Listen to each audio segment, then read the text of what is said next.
احلى مسا على اخواتي وحبايبي، عاملين ايه؟ يا رب كلكم تبقوا بخير. وزي ما اعتدنا بلاقي حاجه صلى على سيدنا محمد وبعد صلاه على سيدنا محمد. خليك معانا لغايه النهايه. النهارده الفيديو بتاعنا هيتكلم برضه عن صفقات نادي الزمالك. اخر فتره عاملين نتكلم عن صفقات نادي الزمالك، واقول لكم اللي في الفيديو في نهايه الفيديو ان شاء الله.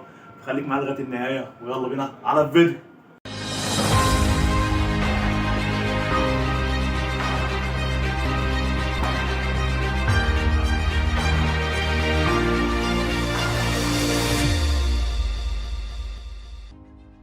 احلى مسا على اخواتي وحبايبي، عاملين ايه؟ يا رب كلكم تبقوا بخير وصحه تملي كده يا رب. تعالى كده اقول لك على حاجه. زي ما عرفنا في الفيديو اللي فات اللي انا نزلته ان اشرف بن شرقي ومعشور وطارق حامد وعمر السومه ومحمود حماده واحمد خليل اللعيب الاجنبي اللي برضه اتكلمنا عليه وكل دول ممكن يجوا الزمالك. طب هتقول لي كل ده هيجوا الزمالك؟ طب هيجوا الزمالك ازاي والعدد الاجانب اللي عندك؟ طب لو جوا الزمالك هيلعبوا فين؟ طب ايه ده اكيد السلات بتدور في دماغك. طب تعالى يا عزيزي المحترم ارد عليهم معاك. اول حاجه سيبك من اي حاجه، تعالى كده نركز. انت عندك كام لاعب اجنبي في الفريق؟ وعد معايا. بس لوسي واحد، سيف الدين الجزيري اثنين، احمد اسمه ده احمد بالحاج ثلاثه، ابراهيم رضاي اربعه، سامسون الكنوله خمسه. سامسون الكنوله اللي هو بتاع اللاعب اللي تحت السن، مش من اللاعب الخمسه الكبار، فهي عندك اربعه ومفروض ناقص لك مركز واحد فيبقى خمسه. تمام، عندك اربع مراكز، انت ماشي منهم اثنين اللي هو ابراهيم رضاي واحمد بالحاج. فاضل لك اثنين اللي هم مسلوسي والجزيري، احنا متاكدين من دي.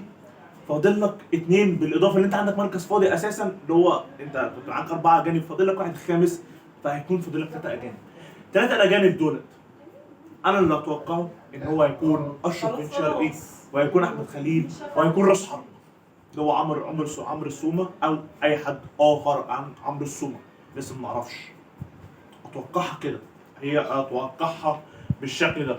طب اذا ده لو تم، يعني اذا لو جاب عمرو السومه واشرف بن شرقي واحمد خليل لاعب اللي هو وسط الملعب التونسي، تمام هيكون فاضل لك مركزين لاثنين صغار تحت السن. ممكن نادي الزمالك هيستغل النقطه دي.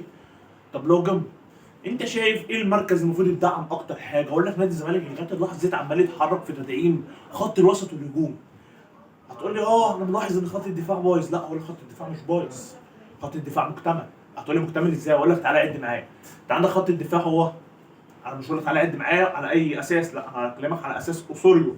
طريقه لعب اسوريو بيلعب 3 2 4 1 3 2 4 1. تمام، هو محتاج ثلاثه ورا. ثلاثه مين؟ مسلوسي، محمود علاء، حسام عبد المجيد. مسلوسي، محمود علاء، حسام عبد المجيد. تمام، هتقول لي حسام عبد المجيد طب يعني الثلاثه دول بس مفيش حد بره بديل ليهم؟ على حد اتصاب، اي حاجه، حد خد طرد، اي حاجه، اي ظرف يعلي عايزين حد بره بدلاء. اقول لك بره بدلاء بنسبه كبيره اسوريو هيبدا الاعتماد على زناري. الفتره القادمه هيبدا تجهيزه ان هو يكون معاه الموسم الجاي، ان هو ادى شبه اعجابه للزناري اللي هيرحله في قلوب الدفاع، وبدي نسبه كبيره عبد الغني وشبانه. اما الزناري هيكمل، الزناري بنسبه كبيره جدا هيكمل، فالزناري هيكون هو البديل. احمد عيد اللاعب بتاعك اللي انت معيره واللي هينبي هيكون هو البديل. بالاضافه ان انت ممكن تجيب اللاعب دي احتماليه ضعيفه جدا، ممكن ما تتمش اساسا. واقول لك الاحتماليه الاكبر اللاعب الجزائري اللي هو باك، بس بيلعب باك دفاعي زي المسلوسي والكلام دوت. دي شيله واستبعدها شويه، بس انا حبيت اقولها لك، بس استبعدها شويه. اللي هي اهم بقى والاقرب هو عبد الله بكر لاعب فاركو. بس في خط الدفاع انت نهير، انت بنسبه كبيره جدا مش هتعمل صفقه واحده بس في خط الدفاع. انت بقيت اللعيبه دي كلها، محمود علاء انت هترجعه وكده كده وبتاع، احمد عيد انت كده كده هترجعه وبتاع، وزناني موجود عندك، فاهمني؟ خط الوسط فانت يعني خط الدفاع انت ضامنه 100%.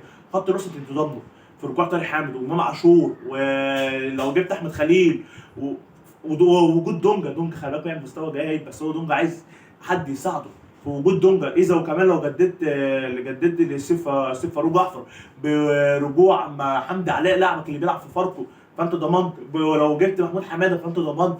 في خط الوسط نادي الزمالك بيقتلوا، وبص مش بيعمل فيه تدعيم 3 مراكز، مش بيعمل اللي هو 3 لعيبه بس، لا ده عامل تدعيمات اللي هو يضمن ان هو معاه لعيبه جوه الملعب 100 ومعاه لعيبه بره 200%. لا نادي الزمالك بيحرك في خط الوسط بشكل هايل. طب خط الهجوم، اذا جبت اشرف الشرقي وفي وجود مصطفى الشلبي وخلي بالك بقى النقطه المفاجاه اللي انا هديها لك من عندي، نادي الزمالك بيتحرك لضم احمد عادل ميسي لاعب الاتحاد، اللي هو اساسا لاعب كان في ناشئين نادي الزمالك. نادي الزمالك بيتحرك لضم احمد عادل ميسي لاعب الاتحاد اللي كان بالاساس من ناشئين نادي الزمالك.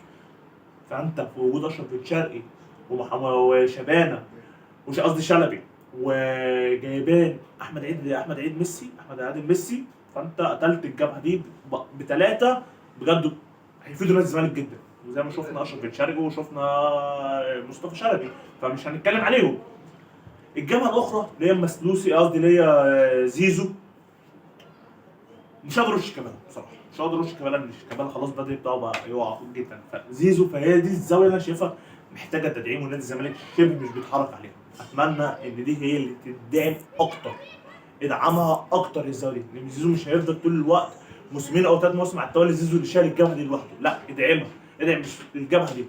اما خط الهجوم اللي هو راس الحربه انا شايف كله تمام. انت جزيري، ناصر منسي، وفي احتماليه لرجوع اسامه فيصل، اللاعب برضه اللي معاه للبنك الاهلي. فانا شايف الجبهه دي تمام جدا. فانا حبيت اقول لكم منظر نادي الزمالك الفتره الجايه اذا الصفقات دي تمت، فده هيكون منظر نادي الزمالك في التشكيله او بره على البدلاء. وبس في نهايه الفيديو، لو الفيديو عجبك ما تنساش اللايك والشير والسبسكرايب. يلا سلام.